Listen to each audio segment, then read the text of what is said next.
नमस्कार, आप देख रहे हैं बेस्ट तक। मैं और रजत देवगन। तांडव मच गया मार्केट में आज। देखिए, हुआ ये कि संकेत तो बहुत पॉजिटिव थे, शुरुआत भी एकदम से धाकड़, लेकिन 12 बजे के बाद की मार्केट संभले नहीं संभल रही थी। अब हुआ ये कि संकेत इतने तगड़े थे, अमेरिकन मार्केट तेजी के साथ बंद हुए थे, नजरें सबकी इजराइल और ईरान पे टिकी हुई थी, और आ गई खबर क्या बाजार खुलने से पहले कि इजराइल और ईरान के बीच में अस्थायी रूप से युद्ध विराम हो रहा है। ना इजराइल ने कुछ बोला ना ईरान ने कुछ बोला। कौन बोल गया? डोनाल्ड ट्रंप ने घोषणा कर दी कि दोनों कंट्रीज के बीच में युद्ध विराम हो रहा है, ऊपर से बधाइयां भी दे दी ईरान और इजराइल को। अब उसके बाद फिर ईरान के फॉरेन मिनिस्टर की स्टेटमेंट आ गई कि भैया ये क्या हो गया, हमसे तो कुछ पूछा ही नहीं, ना इजराइल ने हमने कुछ बोला, ना हमने इजराइल को कुछ बोला, और ये डोनाल्ड ट्रंप बोल गए। तो पहले तो इजराइल किसी तरीके से युद्ध रोके ना, वो हमले रोके, तो उसके बाद फिर हम कुछ स्टेप उठाएंगे। लेकिन नहीं, डोनाल्ड ट्रंप कहां मानने वाले थे, वो तो ट्रुथ सोशल पे बोल गए। और स्टॉक मार्केट्स एकदम से हिल गई थी सुबह। इंटरनेशनल मार्केट में, एशियन मार्केट्स में बहुत गजब की खरीदारी। गिफ्ट निफ्टी बता रहा था 250 पॉइंट ऊपर चले जाएंगे। क्रूड टूट गया था ऊपरी स्तरों पे, 80 का क्रूड, ब्रेंट क्रूड टूट के पहुंच गया 68। इस तरीके की बिकवाली थी क्रूड में। तो वो पूरा फाइनेंशियल मार्केट का स्ट्रक्चर ही बदल चुका था। तो ऐसे पता था कि तेजी खुलेंगे, उसके बाद एनालाइज करेंगे, पहले तो तेजी बनाए। और मंदी करने वाले बहुत बुरी तरीके से कांप रहे थे। तो हम ओपन हुए 25,179 के लेवल पे, और उसके बाद फिर थोड़ा सा झूल के ऊपर जाना शुरू कर दिया। कहां तक पहुंच गया? 25,317। हर एक शेयर गिरने वाला, उसके मुकाबले 5 शेयर चढ़ गए बाजार में। अब जब दिन गुजर रहा था तो किसी को कंफर्मेशन ही नहीं हो रही थी कि युद्ध रुक गया है कि नहीं, क्योंकि ईरान की तरफ से फिर खबर आ गई एक और उन्होंने अटैक कर दिया। फिर दोनों आपस में भिड़े पड़े। वो स्टेटमेंट ही ऐसी नहीं आ रही थी कॉन्फिडेंस बढ़ाने वाली, वो तो जाते जाते कुछ स्टेटमेंट्स आई है, नहीं चलो ठीक है युद्ध विराम की स्थिति बन रही है, लेकिन अभी भी बाजार के बंद होने तक भी क्लैरिटी नहीं थी कि क्या हुआ है। तो फिर ट्रेडर्स ने जो बेचा है आज के सत्र में, 1 बजे 12 बजे के बाद वाली जो मार्केट थी वो ऐसी खतरनाक मार्केट थी। 25,317 के लेवल से तोड़ते तोड़ते 24,999 के लेवल तक ले आए थे निफ्टी को। एक झटके में झरने की तरीके से टूट गया मार्केट आज। तो 25,044 के लेवल की क्लोजिंग आई है। 72 पॉइंट आपको तेज नजर आ रहा है मार्केट, लेकिन ये मार्केट बहुत बहुत ऊपर चला गया था। आज 25,317 तक चला गया था। निफ्टी बैंक 402 अंक चढ़कर 56,461 के लेवल पे हुआ है बंद। सेंसेक्स 158 अंक चढ़कर 82,055 के लेवल पे हुआ है बंद। दिन की ऊंचाई से पटक दिया ले जाकर। निफ्टी आज के दिन का आई है 25,317, क्लोजिंग आई है 25,044, यानी ऊपरी स्रोत से देखोगे तो 273 अंक गिरकर बंद हुए। 1% बैठता है। चढ़े क्लोज टू क्लोज पॉजिटिव क्या नजर आ रहा है? 72। और इंट्राडे में गिरावट क्या नजर आ रही है? 273। तो गिरावट वालों का जोर ज्यादा है ना, बेचने वालों का। ऊपर कोई बेच गया बहुत तेजी दिखा के। तो निफ्टी बैंक 56,862 आज के दिन का हाई है, क्लोजिंग आई 56,461। ऊपरी स्रोत से देखो 400 पॉइंट नीचे चला गया। और एडवांसेस निफ्टी के 33, गिरने वाले 17। जब मार्केट में आज शुरुआती देखते तो आज चढ़ने वालों की संख्या 46-47 थी निफ्टी की, लेकिन वो दिन जैसे जैसे गुजरा तो सब में ऊपरी स्तरों पे प्रॉफिट बुकिंग आ गई। आज तो ऑलमोस्ट सभी शेयर्स में ऊपरी स्तरों पर झटका ही लगाया। ब्रॉडर मार्केट्स पे 1,966 शेयर्स चढ़े और 917 गिरे हैं। ये दिन के दौरान पिक्चर थोड़ी बिगड़ गई।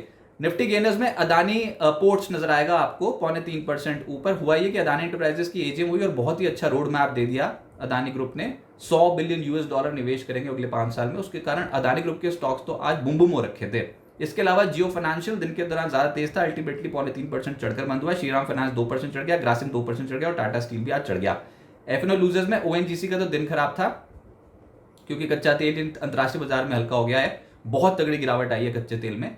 तो ओएनजीसी आज 3% नीचे आया। फिर Power Grid, IndusInd bank, Trent, HCL Tech, यहां पर गिरावट थी। एफएनओ गेनर्स में नजर आएगा आपको टीटागढ़ एकदम से चढ़ गया 5%। फिर बोडा आइडिया। अब मुद्दा यह है कि सरकार एजीआर के मामले में कुछ स्टेप उठा सकती है। खबर तो आ गई, लेकिन उसके बाद बाजार बंद होने के बाद स्टेटमेंट आगे बोर्ड आइडिया कि हमसे तो कोई अभी इस पर कोई बात हुई नहीं है सरकार की।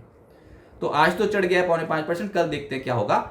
लेकिन कुछ ना कुछ तो सरकार कभी ना कभी करेगी, क्योंकि टेलीकॉम मिनिस्टर ही बोल रहे हैं कि हम 2 प्लेयर्स नहीं रहने देंगे इंडस्ट्री में, हमको कंपटीशन चाहिए टेलीकॉम इंडस्ट्री में। तो फिर कभी ना कभी कुछ होगा। लेकिन आज ना एकदम से जब ये कुछ अफवाहें फैलती हैं, न्यूज फ्लो होता है, तो उसके कारण कुछ स्टॉक पे आज हलचल ज्यादा तेज थी। दिन के दौरान तो 6-7% ऊपर चला गया था, अल्टीमेटली 0.5% चढ़ता बंद हुआ। डिलीवरी का स्टॉक 4.5% चढ़ा है। अंबुजा सीमेंट, अदानी ग्रुप का स्टॉक ये तेज था आज बहुत। एल&टी फाइनेंस 3.5% ऊपर आ गया। फिर एफएनओ लूजर्स में केपीआईटी टेक, मैनेजमेंट की कमेंट्री आउटलुक बाजार को अच्छा नहीं लगा। केपीआईटी टेक एकदम से नीचे आ गया 6%। ऑयल इंडिया 5.5% नीचे। ऊपर से जो डिफेंस कंपनी है उनके तो आज बैंड बज गई। बहुत तगड़ी मुनाफा वसूली across the board defence stocks में हुई है आज। एचएएल, बीडीएल 3% से 4% टूट गए। ओएनजीसी तो निफ्टी का ही टॉप लूजर है। मिड कैप गेनर्स में बजाज कंज्यूमर नजर आएगा 20% upper circuit lock. LT foods 9% ऊपर। जेएम फाइनेंशियल 0.8% ऊपर। हेरिटेज फूड 7% ऊपर। केआरबीएल, मन इंफ्रा जैसी जो कंपनियां के स्टॉक करीब 6.5% से 7% चढ़ गए। मिड कैप लूजर्स में डिफेंस ही देखो आप, डिफेंस के स्टॉक्स को झटका लग गया। अक्रॉस द बोर्ड बिकवाली, क्योंकि भैया युद्ध विराम की स्थिति डेवलप हो रही है। अब डोनाल्ड ट्रंप ने बधाइयां दे दी हैं, युद्ध विराम हो गया, युद्ध विराम हो गया, लेकिन हमें नहीं समझ में आया हुआ है कि नहीं। वो डिफेंस स्टॉक बता रहे थे भैया शायद हो ही गया है युद्ध विराम। और मेरे को ये याद है कि इंडिया पाकिस्तान के बीच में जब ऐसी खबर आई थी कि युद्ध विराम की स्थिति थी, तो उसके बाद डिफेंस कंपनियां चढ़ गई थी बहुत तेज गति से। यहाँ पर है रिवर्स गियर। यहाँ पर की स्थिति अब यह है कि अब तो कोई निकट भविष्य में कोई युद्ध की संभावना कम है, तो उसके चलते आज मुनाफा वसूली देखने को मिल रही है, बहुत तगड़ी मुनाफा वसूली। गार्डन रीच 9% नीचे, बीएमएल 7% नीचे, मिधानी 5% नीचे, एस्ट्रा माइक्रो पारस डिफेंस 5% नीचे, बीएल 4% नीचे। ऐसे टूटे आज स्टॉक। जो चढ़ा है वो है अदानी ग्रुप। अदानी ग्रुप के स्टॉक्स आज चढ़ गए। अदानी एंटरप्राइजेस की एजीएम थी, रोड मैप $100 बिलियन के इन्वेस्टमेंट का दिया और ये स्टॉक्स चल गए अदानी एंटरप्राइजेस ऊपर, अदानी पोर्ट्स 2.5% ऊपर, अदानी पार हरे निशान की क्लोजिंग, अदानी ग्रीन 3% ऊपर, अदानी सॉल्यूशंस चढ़ गया, अंबुजा सबसे आज चढ़ा है आज 3.5%, फिर एसीसी भी चढ़ गया आज।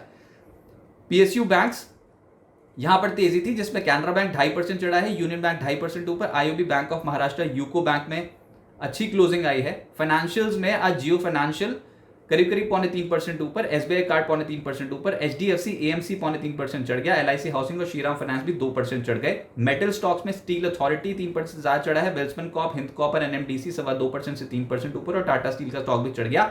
एनर्जी स्टॉक्स का दिन ठीक था, जिसमें जीवीटीएनडी 5% चढ़ा है, सीमेंस एनर्जी 4.25% ऊपर, एचपीसीएल आईओसी इन स्टॉक्स में आज तेजी थी। ऑयल मार्केटिंग कंपनीज में शुरुआत ठीक थी, उसके बाद मुनाफा वसूली हुई है। अल्टीमेटली एचपीसीएल 3% चढ़कर बंद हुआ है। अदानी ग्रीन, टोरेंट पार इन स्टॉक्स में आज 2.5% से 3.25% के रिटर्न आए। सुजलॉन, आयनॉक्स, विंड, बीएचईएल इन कंपनियों के स्टॉक 2.5% चढ़ गए हैं। पावर इंडिया, आईओसी 2% से ज्यादा चढ़े। ऑटोज में मदरसन सुमी 2.25% ऊपर, टीवीएस मोटर 2.25% ऊपर, अशोक लेलैंड, एक्साइड, आइशर मोटर 1.5% से करीब 2.25% चढ़ गए।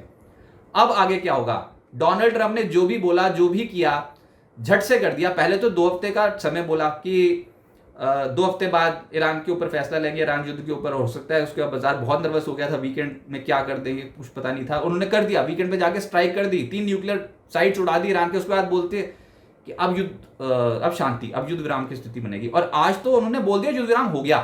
और सुबह सुबह स्टेटमेंट आई थी, उन्होंने ट्रुथ सोशल पे पोस्ट भी कर दिया था, बधाइयां भी दे डाली थी। उसके बाद तो जो आज का सुबह का अगर आप मूड माहौल देखते, ट्रेडर्स हक्के बक्के रह गए थे, भैया इतना बड़ा गैप मिलेगा आज मार्केट पे, लेकिन वो गैप फिल ही होने को आ गया। दिन में झटका लग गया, यानी कि बाजार संतुष्ट नहीं है डोनाल्ड ट्रंप के बयान से। अभी देखना होगा ईरान और इजराइल की जो सरकारें हैं वो क्या बयान देती हैं। रुकेगा युद्ध नहीं रुकेगा किसी को नहीं पता, लेकिन हाँ ऐसा लग रहा है कि जितनी वो था ना पेसिमिज्म कि भैया ये कहीं न्यूक्लियर अटैक्स ही ना हो जाए, वैसे वाला कुछ नहीं। और तेल के कुओं को निशाना नहीं बनाया जा रहा है, ये सबसे बड़ी बात थी।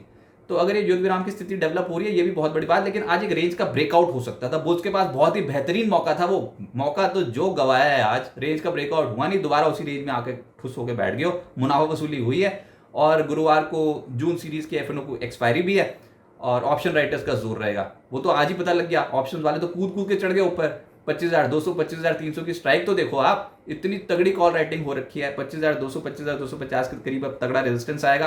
25,317 के लेवल पे आज टच हो गए हैं और बहुत ही अच्छा लेवल था, 9 महीने का उच्चतम स्तर था। वहां से जो पटकी आई है संभलना ही मुश्किल हो गया था। 25,200, 25,300 के कॉल राइटर्स बहुत ज्यादा हावी हैं, तो ये एक रेजिस्टेंस जोन है। 25,200 अभी इतना आसानी से आने नहीं वाला। निफ्टी पर 24,850, 24,950 ये सपोर्ट जोन ही रहेगा, क्योंकि इसी लेवल को तोड़ा था, इसके ऊपर निकले थे तो फिर आज बुल्स ने थोड़ा उछल कूद मचाना बहुत ज्यादा शुरू कर दिया। लेकिन क्रूड ऑयल ये है असली खेल। बताओ $80 तक पहुंचने के बाद अगर एक ही दिन में आपको 68 आ जाए, $67 भी आ जाए, तो मजा आ जाता है देख के एक बार। तो इंडियन इकोनॉमी के लिए बहुत अच्छी खबर थी, आरबीआई के लिए भी बहुत राहत की खबर थी। अगर हम थोड़ा और टाइम रुक जाते ना $75-77 वाले क्रूड के लेवल पे, तो फिर तनाव बन जाता। अब ये तनाव होगा थोड़ा कम, और अगर $70 के नीचे नीचे रह जाता है कच्चा तेल, ब्रेंट क्रूड ऑयल, तो वो स्थिति को थोड़ा नियंत्रण में रखेगा और इंडिया को फिर बहुत रिलीफ मिल सकती है इससे। तो बाजार में इसके चलते आज सेंटीमेंट ज्यादा पॉजिटिव हो रहा था। आईपीओ मार्केट गर्म है, गर्मा गर्म है। इनफैक्ट कल भी एचडीबी फाइनेंशियल का एक आईपीओ खुल रहा है, 12,500 करोड़ रुपए का आईपीओ है और ये बहुत ही मच अवेटेड आईपीओ था। तो देखते हैं इसको कैसे रिस्पांस मिलता है। लेकिन हम जो ट्रैक कर रहे हैं सेकेंडरी मार्केट में वो ये है कि बाजार तेज तो हुआ था, स्टॉक्स ऊपर भी गए थे, अब बाजार तो आ गया 25,000 के लेवल के ऊपर, लेकिन ये मिड कैप्स और स्मॉल कैप स्टॉक्स में फिर ऊपरी स्तरों पर चपत लगी है। तो अभी तो एक्सपायरी वाला प्ले होगा, अगले 2 ट्रेडिंग सेशन में थोड़ा कॉशियस रहें। लेकिन अगर हम 25,000, 25,100 के लेवल को मेंटेन करना शुरू कर दिया तो फिर नई सीरीज में चाल बन सकती है। तो उसी की उम्मीद में कोई भी डिप आए तो उसमें खरीदारी करने का मौका होगा। हाँ बस इस बार ईगो हर्ट ना हो जाए डोनाल्ड ट्रंप की, बस बाजार बस यही चाहता है। और फिर देखते हैं कि कभी कोई ट्रेड डील होती है इंडिया के साथ, कब होती है, हालांकि 9 जुलाई बहुत नज़दीक आती चली जा रही, वो भी एक पॉइंट है। लेकिन अभी तो हम ये इजराइल ईरान से पहले निपट लें। अगर इनकी सरकार की तरफ से कोई अनाउंसमेंट, ऑफिशियल अनाउंसमेंट, औपचारिक घोषणा हो जाती है तो वो बाजार को एक रिलीफ दे सकता है। लेकिन आज इतनी बड़ी अनाउंसमेंट के बावजूद भी बाजार में पेच फंस गया, ये हैरान कर गया आज।